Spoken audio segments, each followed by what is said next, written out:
নমস্কার, জ্যোতির্ময়ী দেবশ্রী। দেবগুরুর বৃহস্পতির পুনর্বসু নক্ষত্রের সঞ্চার নিয়ে আলোচনা করছিলাম। দেবগুরু বৃহস্পতি পুনর্বসু নক্ষত্রে 13ই আগস্ট সঞ্চার করেছে।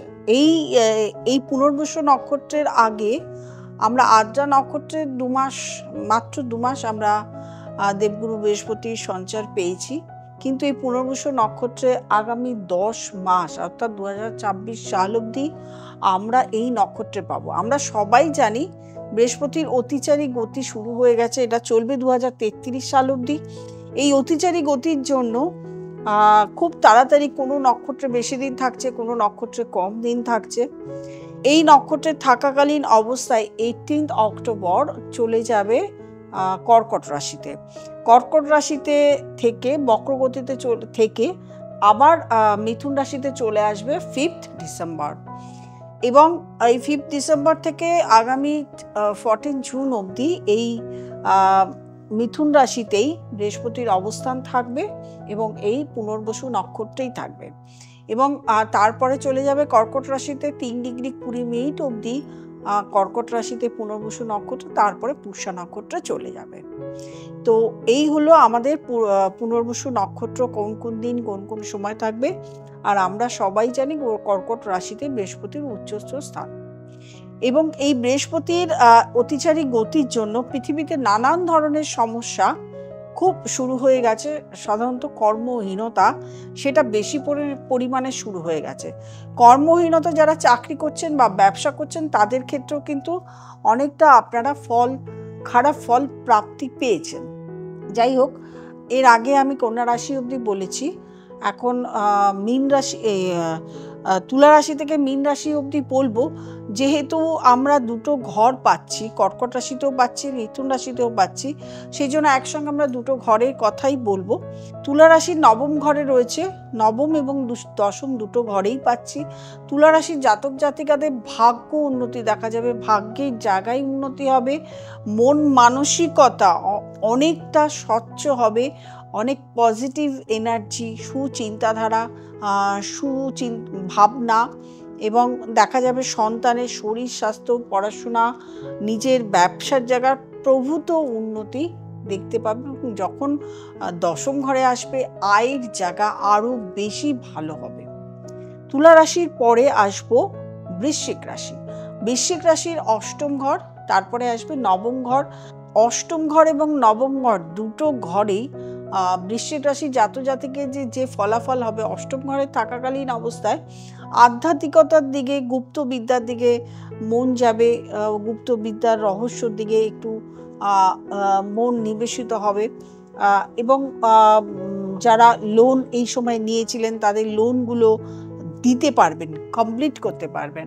এছাড়াও নবম ঘরে যখন আসবে তখন বৃশ্চিক রাশির জাতক জাতিকাদের ভাগ্য উন্নতি দেখা যাবে, ভাগ্যের জায়গায় পরিবর্তন দেখা যাবে, নিজের পথটাকে চেঞ্জ করে ফেলবেন। বৃশ্চিক রাশির জাতক জাতিকারা যখন 9th হাউসে আসবে নিজের পথ দেখছেন চেঞ্জ হয়ে যাচ্ছে, নিজের কর্মের জায়গাটা চেঞ্জ হয়ে যাচ্ছে, ভাগ্যের জায়গাটা প্রচুর পরিমাণে আপনারা চেঞ্জ দেখতে পারবেন। এবং সন্তানকে নিয়েও কিন্তু সেই সময় কোনো চিন্তা থাকবে না, নিজের ব্যবসা ক্ষেত্র বা নিজের চাকরির ক্ষেত্র, প্রমোশনের ক্ষেত্র, সমস্ত দিকে। এবং দেখা যাবে আপনার যে শত্রু এতদিন আপনি ফেস করছিলেন, সেই শত্রুর জায়গায় প্রচুর শত্রু সরে যাবে, শত্রু আপনার কিছু এই সময় করতে পারবে না।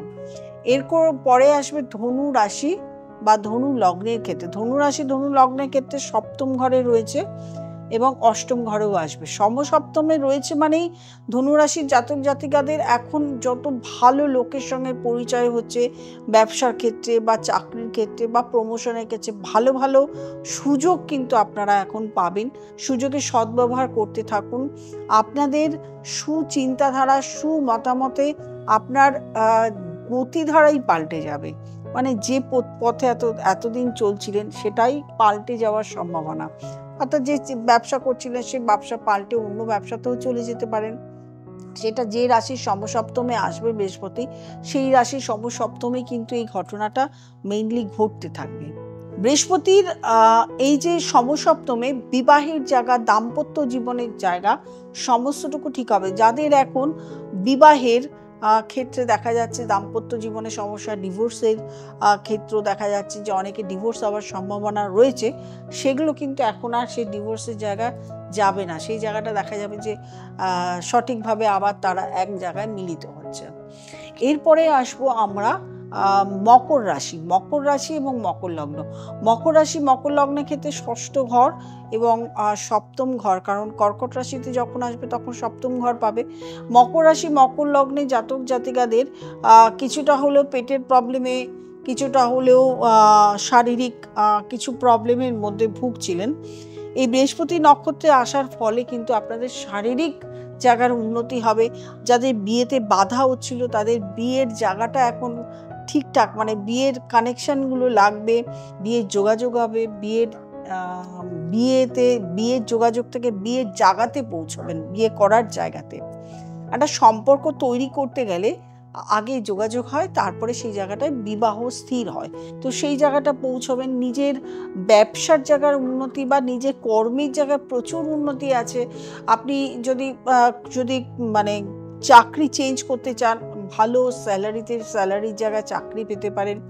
আপনি যদি ব্যবসার উন্নতি চান, নতুনভাবে কোনো ব্যবসা তৈরি করতে চান, শুরু করতে চান, তাহলে কিন্তু আপনি নতুন ব্যবসাও শুরু করতে পারেন।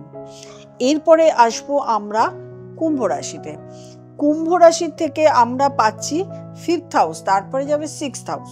দুটো ঘরকে আমরা বলবো কুম্ভ রাশির জাতক জাতিকাদের এখন এডুকেশন ভীষণ ভালো। যারা হায়ার স্টাডিজ করছে তাদের ক্ষেত্রে ভীষণভাবে এখন পড়াশোনাতে উন্নতি হবে। এই সময় যাদের পরীক্ষাগুলো আছে না, তারা খুব উন্নতি করতে পারবে। কুম্ভ রাশির জাতক জাতিকাদের সন্তান, তাদের ক্ষেত্রেও কিন্তু এখন ভীষণ ভালো। সন্তানের ক্ষেত্র, সন্তানের এডুকেশন নিয়ে, সন্তানের শরীর স্বাস্থ্য নিয়ে যাদের চিন্তা ছিল তাদের এখন কোনো চিন্তা থাকবে না। অনেকেরই প্রেম হচ্ছিল না, প্রেমজনিত মানে প্রেমের কানেকশনগুলো হচ্ছিল না, সেই প্রেমের কানেকশনগুলো এখন পাবেন। অনেকের ক্ষেত্রে প্রেম থেকে বিয়ের জায়গায় যাচ্ছিল না, সেগুলো কিন্তু এখন সম্পন্ন হবে। অনেকের ক্ষেত্রে যেহেতু নবম ঘরের দৃষ্টি দেবে, সেহেতু বলবো ভাগ্যের জায়গায় কুম্ভ রাশির জাতক জাতিকাদের অনেকটাই উন্নতি হবে এবং দাম্পত্য জীবন অবশ্যই ভালো যাবে। এরপরে আসবো মীন রাশি, সর্বশেষ রাশি। মীন রাশি যেহেতু 7.5 চলছে, অনেকেরই কিন্তু খারাপ চলছে, কিন্তু আরেকটা জিনিস যেটা রয়েছে, চতুর্থ এবং পঞ্চম ঘরের বৃহস্পতি। চতুর্থ ঘরের বৃহস্পতি মানে আপনার ইনভেস্টমেন্ট, গাড়ি বাড়ি, শুভ জায়গায় ইনভেস্টমেন্ট, এবং বাস্তু যখনই ভালো থাকবে, শুভ থাকবে, সমস্ত কিছু কিন্তু আপনাদের ভালো হবে। এবং পঞ্চম ঘরে যখনই যাবে, সন্তান নিয়ে যাদের সমস্যা ছিল, সন্তান হচ্ছিল না, তাদের সন্তানের জায়গা কিন্তু এখন সন্তান হবার সম্ভাবনা বেশ পজিটিভ। তার সঙ্গে সন্তানকে নিয়ে যে সমস্যা সেটাও কিন্তু পজিটিভ। আর যারা হায়ার স্টাডিজ করছে তাদের ক্ষেত্রেও পজিটিভ, তাদের রেজাল্ট সেটাও ভালো। হায়ার স্টাডিজ শেষ হয়ে গেলে চাকরির জায়গাটাও কিন্তু ভালো। মোটামুটিভাবে মীন রাশির 7.5 চললেও এইগুলো কিন্তু খুব পজিটিভ। তবু একটা জিনিস মাথায় রাখতে হবে, শরীর স্বাস্থ্যের দিকে মীন রাশির জাতক জাতিকাদের ধ্যান দিতে হবে। কুম্ভ রাশির জাতক জাতিকাদেরও শরীর স্বাস্থ্যের দিকে ধ্যান দিতে হবে। এই দুটো রাশির এবং মেষ রাশির, 3টে রাশির জাতক জাতিকাদের এখন শরীরকে নিয়ে যতই ভালো চলুক, শরীরকে নিয়ে ভীষণভাবে ধ্যান দিতে হবে, এটা ভালো। আর কোথাও ইনভেস্টমেন্ট করার সময় এই 3টে রাশিকেই একটু দেখে শুনে ইনভেস্টমেন্ট করতে হবে। একটু ভালো অ্যাস্ট্রোলজারকে দেখিয়ে নিয়ে ইনভেস্টমেন্ট করুন। আমি পুরোটাই বলছি ট্রানজিট অনুযায়ী।